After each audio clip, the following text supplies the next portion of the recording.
I still remember the exact moment my life shattered. It was my birthday, and my boss was holding my sister's hand.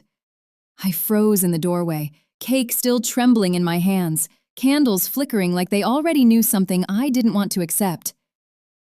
"Happy birthday," Paula said softly, her voice glowing in a way I had never heard before. Roger Thomas, my CEO, my nightmare, smiled. But not the cold, sharp smile I knew too well. This one was warm, almost human, and that terrified me more than anything. I had been Roger's secretary for 4 years. 4 years of watching him destroy people quietly. 4 years of hearing deals that should never have existed. 4 years of smiling in public while he whispered insults behind closed doors. "You're replaceable," he once told me after I corrected a financial report. Don't ever forget that. But my family didn't know that version of him. To them, Roger was a self-made billionaire. Elegant, generous, powerful, perfect.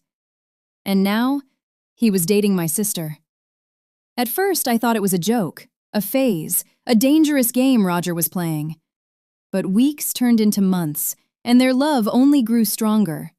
Too strong. Too fast. "Paula, you don't understand who he really is," I begged her one night. She pulled her hand away from mine. "I understand exactly who he is," she said. "You're just jealous." That word hit harder than anything Roger had ever said to me. Jealous? Of him? Of this? I tried again, with my parents. "Please, just listen to me," I said, my voice breaking. "He's not a good man." My father sighed, disappointed. "You work for him," he said. "You should show respect." My mother shook her head. "This is a blessing for our family," she added. "Don't ruin it." Ruin it. As if I was the problem. That night, I cried alone in my apartment.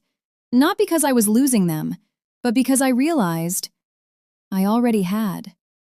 The engagement was announced 2 months later. I wasn't invited. I saw the photos online. Paula in a white dress, glowing. Roger beside her, charming the crowd like always. My parents smiling proudly, like I didn't exist. And then came the wedding. I didn't even know the date until it was over. 2 days later, Roger called me into his office. He didn't even look up when I entered. "You're no longer needed," he said casually, signing a document. Just like that. No explanation, no warning. 4 years, erased in one sentence. "Why?" I whispered. He finally looked at me and smiled that cold, familiar smile. "You should have stayed quiet." That was the moment something inside me changed. Not broke, changed. I walked out of that building with nothing. No job, no family, no safety. Just the truth. And the truth was powerful. 3 days later, I made a call to a man Roger feared, an investor who had tried, unsuccessfully, to expose him years ago. His name was Daniel Reyes, and he answered on the second ring. "I've been waiting for someone like you," he said. I told him everything. The hidden accounts, the offshore deals, the names Roger never said out loud, the crimes buried under layers of luxury. There was silence when I finished. Then Daniel said, "Let's build something better." That's how it started. My company. Our company. An ethical investment firm. Transparent, clean, honest. Everything Roger's empire wasn't. At first, no one believed in us. Why would they? I was just a fired secretary, a nobody, a woman who couldn't handle pressure. But Daniel believed.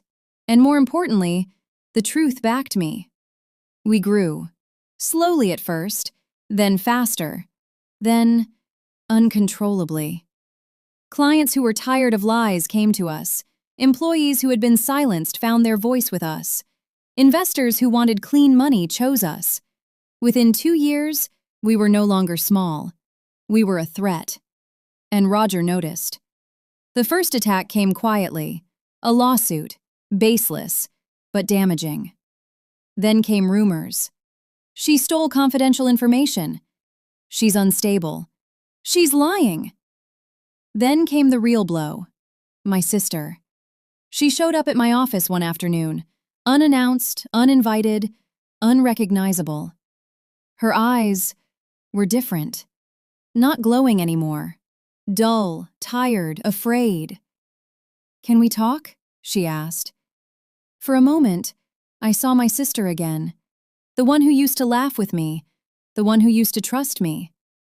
We sat in silence until she finally spoke. "You were right." My heart stopped. "He's not who I thought he was," she whispered, tears falling. "He's worse." I didn't say anything. I just listened. "He controls everything," she continued. "My money, my phone, my life." Her voice shook. "I tried to leave once." She paused. "He said he would destroy you if I did." That's when I understood. This was never just about love. It was about control, power, ownership. "Help me," she said. And just like that, everything became clear. This wasn't just revenge anymore. This was war. Over the next few weeks, Paula became my inside voice. Carefully, quietly, dangerously. She gave me access to documents Roger thought were untouchable.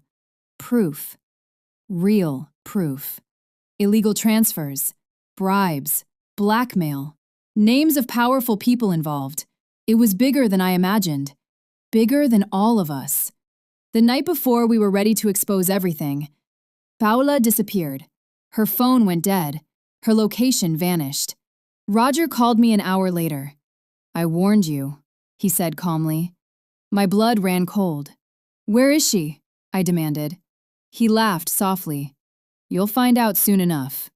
I didn't sleep that night, or the next, or the next.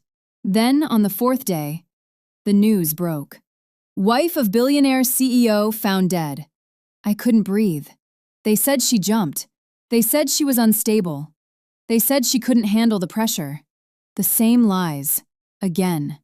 I went to identify the body, and when I saw her, I knew. Paula didn't jump. She had bruises, hidden, carefully covered, but I saw them because I knew where to look. That was the moment I stopped being afraid. The next day, I released everything. Every document, every recording, every name, every truth. The world exploded. Authorities got involved. Partners turned on each other. Investors ran. Friends disappeared. Roger Thomas was arrested within 48 hours. But that wasn't the twist. The real twist came later. During the investigation, something unexpected surfaced. Something even I didn't know. A final document, hidden deeper than the rest. A will. Paula's will. She had rewritten it 2 weeks before she died. Everything she owned, every share, every asset tied to Roger's empire. She left to me. And at the bottom, a note. "I knew you'd never stop fighting, so I made sure you'd win." I broke down, for the first time since she died. Not because I lost her, but because, in the end, she chose me. Today, my company stands where his once did.